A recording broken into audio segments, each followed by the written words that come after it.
नमस्कार, बहुत स्वागत है आपका। आप देख रहे हैं द न्यूज, आपके साथ मैं सृष्टि मिश्रा। डिबेट में आपका एक बार फिर से अभिनंदन। और आपको बता दें कि इस बार राहुल गांधी ने कुछ सीटें जीत ली हैं, तो अभी बड़े बड़े बयान कांग्रेस के नेताओं से आप सुनेंगे। आपको बता दें, कांग्रेस के नेता राहुल गांधी ने कहा, अगर मेरी बहन प्रियंका गांधी बनारस से लड़ जाती, वाराणसी सीट से, जो पीएम मोदी का संसदीय क्षेत्र है और करीब 2 लाख वोट से वो जीत कर आए हैं। और बता दें आपको, उस पर कह रहे हैं राहुल गांधी कि अगर वाराणसी से पीएम मोदी के खिलाफ प्रियंका लड़ जाती तो 2-3 लाख से प्रियंका गांधी जीत जाती। तो क्या अब इतना इंपॉर्टेंट हो गया कांग्रेस के लिए सब बात वैमनस्य फैलाना? कुछ सीटें बेहतर क्या आ गई? देश के प्रधानमंत्री को इतनी बड़ी चुनौती देना, पत्रकार जी, कितना आप जायज समझते हैं? और बताइए, विश्लेषण में आज क्या लेकर आप आए हैं, किस आधार पर ये कह रहे हैं? आधार भी बताइए, तथ्य भी समझाइए और तमाम पॉइंट्स रखिए जनता के सामने। देखिए, आपको बता दें कि जो राहुल जी ने कहा, ये बड़बोलापन है। पहली बात तो ये यूपी में 6 सीटें नहीं जीते हैं। समाजवादी पार्टी ने, सभी दलों ने, इंडिया गठबंधन के खास तौर से मुस्लिम समाज, अल्पसंख्यक समाज, दूसरी बात जो बीजेपी के अगेंस्ट, बीजेपी के अलावा जितना भी पार्टियां थी, सब एक होकर के उन्होंने वोट दिया। दूसरी बात आपको बता रहे हैं, ये 6 सीट में एक भी सीट नहीं जीत सकते थे, शायद रायबरेली जीत जाते। दूसरी बात यह है कि ये जो जीते हैं उसमें पब्लिक के अंदर ये रही, 1 लाख रुपया मिल जाएगा महिला को, तो हर महिला का ये रहा, बुजुर्ग महिला को उसने कहा भैया दे दो वोट पूरे परिवार को, डलवाने गई। दूसरा इन्होंने कहा 8500 रुपया मिलेगा प्रति महीने, उस पर हो गया 400 रुपया घर बैठे मिलेगा।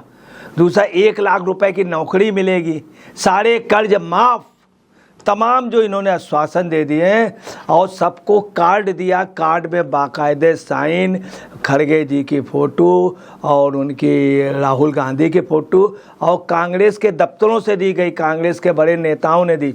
लोगों के फॉर्म भरवा लिए कि आपको मिल जाएगा, बस इलेक्शन के बाद जहां वोटिंग होगी उसके बाद पैसा मिल जाए। इस चक्कर में, लालच में लोगों ने वोट दे दिया।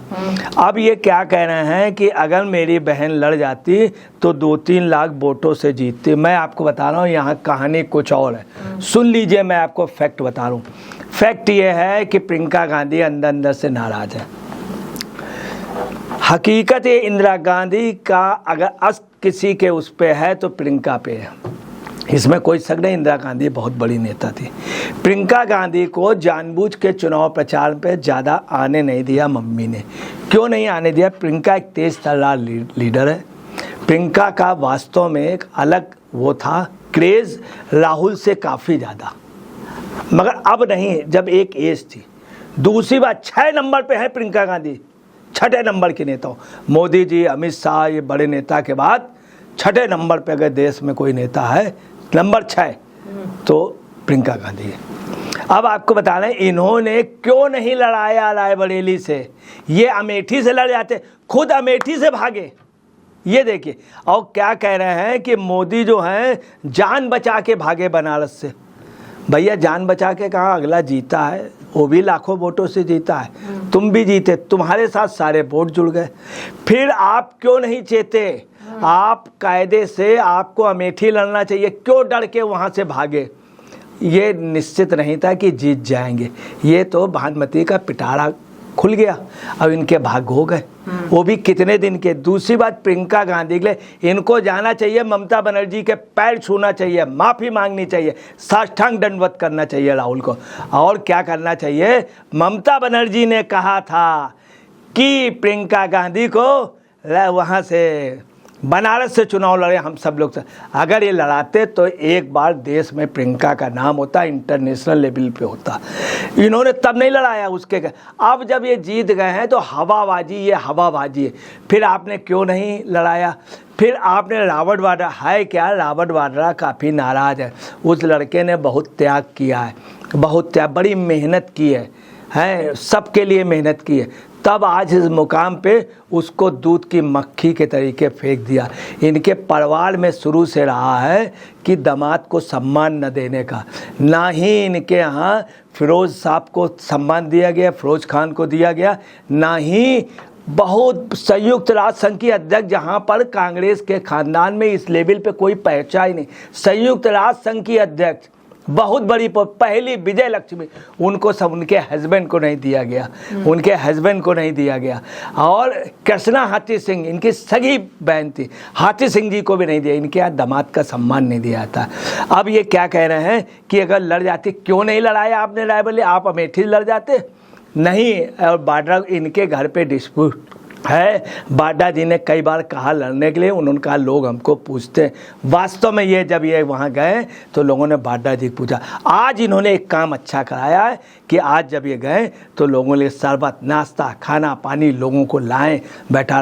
काश अगर ये पहले भी कर लेते, वो भीड़ देख करके इन्होंने उत्साह में कह दिया। दूसरी बात, इन्होंने एक बात और कही कि राम मंदिर पूंजीपति वगैरह सब ले गए थे, इस कारण अयोध्या में हार गया। अरे आप क्यों नहीं गए, अभी भी वक्त है, आप हो जाते। अगर आप जाते तो आपकी यहाँ पे 40 सीटें होती, ये नहीं जीते हैं। हकीकत में अखिलेश की मेहनत लगी है, इसमें कोई संग नहीं, अखिलेश की मेहनत। और मैं आपको एक बात बता दे रहा हूँ कि अखिलेश के जीतने का आप समझ लीजिए, मैं आपको एक बात कटु सच बता दे रहा हूँ कि हिंदुस्तान के अंदर अखिलेश यादव कभी भी मोदी को नहीं हटाना चाहेंगे, भाजपा को हटाना चाहें कभी मोदी को, क्योंकि उनको याद आ जाएगा अपने पिताजी का दर्द। पिताजी अगर किसी को मानते थे, मुलायम सिंह जी, तो किसको मानते थे, मोदी जी को। मोदी जी किसी को मानते थे तो इनको मानते। इसलिए मैं आपको मुलायम सिंह यादव जी को, तो ये भी ये गलत फहमी में रहे। इन्होंने जो गठबंधन किया, यही इन्होंने वहाँ किया गठबंधन वो दिल्ली में, तो दिल्ली में भी इनकी यही पोजीशन है। अगर ये इतने बड़े ही हैं जो कह रहे हैं कि जान बचा के भागते हैं और वहाँ पर, तो फिर अगर यही है तो सिद्धू मूसेवाले के गांव में गए थे, वहाँ सब क्या, क्यों नंबर 3 पे चले गए? और जहाँ ये लड़े हैं वहाँ पे ये नंबर 3रे 4थे में क्यों गए? इनके वोटा परसेंटेज क्यों कम बढ़े? हकीकत है टेक्निकल वोटिंग हुई है, पैसे का लालच दिया गया है, कुछ अधिकारी कुछ वो ऊपर जार सोरेज। मैं आपको बता रहा हूँ, आप कोई भी न्यूज़ डाल लीजिए, तब तक ये पोजीशन थी, आपकी न्यूज़ ही नहीं आएगी। आपके अगर 40 लाख वो हैं फॉलोअर्स, तो उसमें आएगा कितना, 2000। अगर आपके 2 लाख हैं तो आएगा 200। और जो इंडी गठबंधन के वो थे उनके वो ज़्यादा आए, बाकायदे इजराइल में सब पकड़े गए। पूरा एक षड्यंत्र हुआ है ये हमारा। दूसरी आज इन्होंने उसी के साथ एक आपत्तिजनक बात कह दी कि हमारी सेना और हमारी सेना अग्निवीर को ख़त्म कर देगी, अग्निवीर को रद्द कर देगी। आप सेना, आपके दिमाग खराब हो गए, आप सेना की बात करते हैं कि संसद में सेना? क्या आपने नेहरू जी का ज़माना समझ लिया? संसद में सेना करेप्पा जी का उन्होंने बेइज्जत कर दिया था। आपने क्या मजाक बना रखा? इंदिरा जी ने खुद भारत रत्न ले लिया था, मानेक शाह की आपने सैलरी रोक ली, आप सेना की बात करने लगे। हमारी सेना अग्निवीर को, अरे अग्निवीर भी एक सैनिक है, तुम उनको रोको कि बेचारों ने किसी तरह नौकरी मिली, उनको करने दो। अगर तुमको यही करना तो तुम अपने स्टेट जहाँ हैं वहाँ पर और लोगों को आप करिए, वहाँ के सुरक्षा में रखिए। वहाँ के BSF के दे एक से एक अच्छी सैलरी पे हैं, स्टेट की फोर्सें हैं बहुत अच्छी सैलरी में, वहाँ आप कोई डेवलप कीजिए, अच्छे कमांडो डेवलप कीजिए, देश में नाम।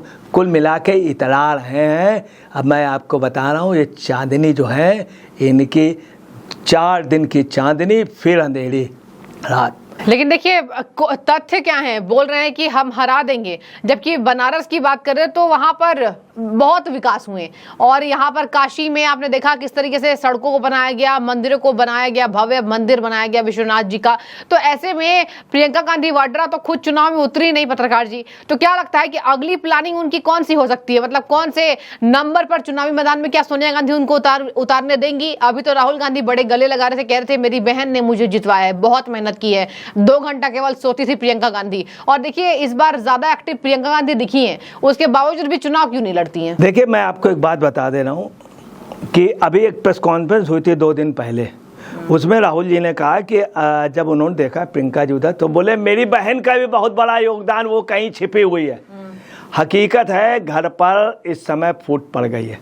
प्रियंका जी के ये पोजीशन ज़्यादा देर तक वो काम, दूसरा मम्मी ये भी नहीं चाहती, चूँकि वो एक गुड एडमिनिस्ट्रेटर है, उनका ये सोचना है कि हमारे कंट्रोल में नहीं रहेंगी, ये अगर मान लिए बन जाएंगी तो इनको जनता चुन लेगी और ये बड़ी पोस्ट में हो सकता है ये मुख्यमंत्री बन जाए या विपक्ष की लीडर बन जाए, मगर वो अपने विचारों के हिसाब से चलेंगे, चूँकि प्रियंका के पास अपनी सोच अपने विचार हैं। हकीकत है कि इनके यहाँ घर पर इस बात का कंपटीशन है।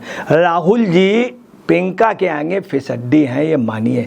प्रियंका का अलग क्रेज, प्रियंका अगर ऐसे कर देती पूरी जनता, पूरी आप समझ लीजिए पूरी महफिल जो है वो सज जाती है, ऐसे ऐसे करने लगती। अगर राहुल जी ऐसे ऐसे करते हैं तब लोग जिसके सामने करते वो करता है। तो प्रियंका जी एक इसमें कोई शक नहीं। अच्छा आप जो ये कह रही हैं बनारस से लड़ जाते हैं, प्रियंका बहुत बुरी तरीके से हारती, क्योंकि जब मोदी जी की तुलना होती प्रियंका की तो तुलना होती, कौन एडमिनिस्ट्रेटर है ये नहीं, कौन आदमी ज़्यादा मेहनत करता वो कितनी देर करते हैं 18-20 घंटे, ये कितनी देर ये का बन जाएंगी, क्या कर लेंगी। दूसरी प्रियंका जी के सामने भी समस्या है। प्रियंका जी जो हैं वो बनारस की एक अलग तहजीब है, बनारस का अपना एक अलग, वहाँ काशी से चलता, ये चर्च से चलती, तो दोनों का वहाँ बनारस में जीत नहीं हो सकती थी। प्रियंका जी वायनाड से जीत सकती हैं, मगर बनारस से अभी कम से कम आपको बता रहे हैं कई वर्षों तक अगर यही है तो इनको खड़ा होना चाहिए था। ठीक है, तो देखिए कांग्रेस की सीटें बढ़ी हैं, 53 से 99 पहुंची हैं, तो ये सब बयान आप सुनेंगे। और वैसे भी पीएम मोदी ने कहा था कि मजबूत विपक्ष होना चाहिए। देखिए आज पीएम मोदी को मजबूत विपक्ष मिल गया है, अब दोनों सरकारें बढ़िया से चलाएंगे। विपक्ष की बात करें वो भी मेहनत करेंगे और पक्ष की बात करें वो भी मेहनत करेंगे। तो ये है लोकतंत्र की खूबसूरती, जिसके वजह से भारत का नंबर 1 यहाँ पर नंबर है लोकतंत्र में कि सबसे बड़ा लोकतंत्र इंडिया का है। तो अब देखिए क्या होता है। वैसे भी युवाओं के लिए, बेरोजगारों के लिए, बुजुर्गों के लिए जो सरकारें लगातार स्कीम दे रही हैं, अब देखने वाली बात होगी भारत में इससे कितना ज्यादा इंपैक्टफुल होती हैं बातें। बने रहिए, जो भी आपकी राय हो जरूर रखिए। शुक्रिया।